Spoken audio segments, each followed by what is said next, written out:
हम लक्ष्मी चौधरी अहाँ सब गोटे के गोर लागे छी और आई हम एकटा शगुन के गीत लऽ कऽ एलहुं हैं।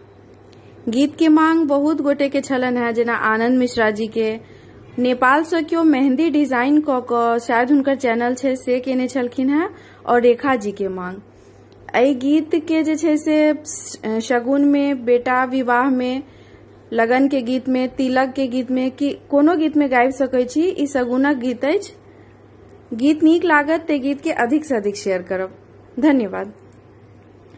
दिन माँ एलै आजो राम के शगुन के, सिया के स्नेह में ना। दिन माँ एलै आजो राम के शगुन के, सिया के स्नेह में ना।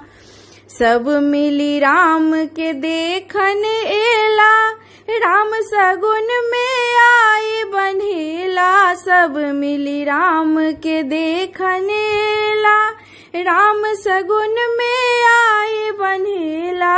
राम शगुन में आई बन्हेला।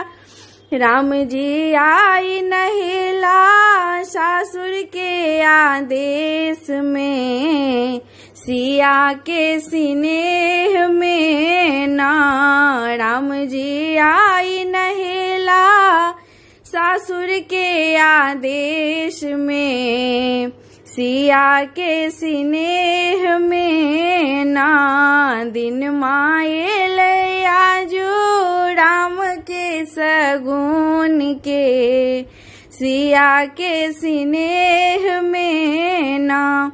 जनकपुर धाम सकक्का एला, संग में शगुनक वस्त्र जलेला। जनकपुर धाम सकक्का एला, संग में शगुनक वस्त्र जलेला। संग में शगुनक वस्त्र जलेला।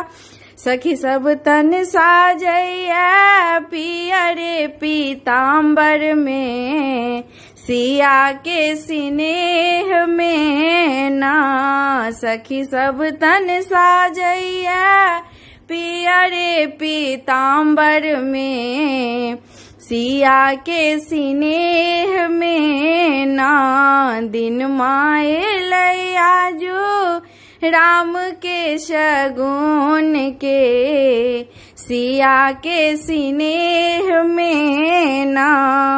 दुनु कुल के नाम धरेला, राम सिया मिल जोड़ी भेला। दोनों कुल के नाम धरेला, राम सिया मिल जोड़ी भेला। राम सिया मिल जोड़ी भेला।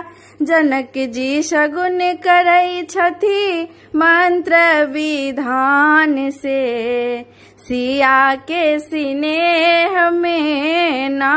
जनक जी शगुन करै छथि मंत्र विधान से, सिया के स्नेह में ना। दिन माँ एलै आजो राम के शगुन के, सिया के स्नेह में।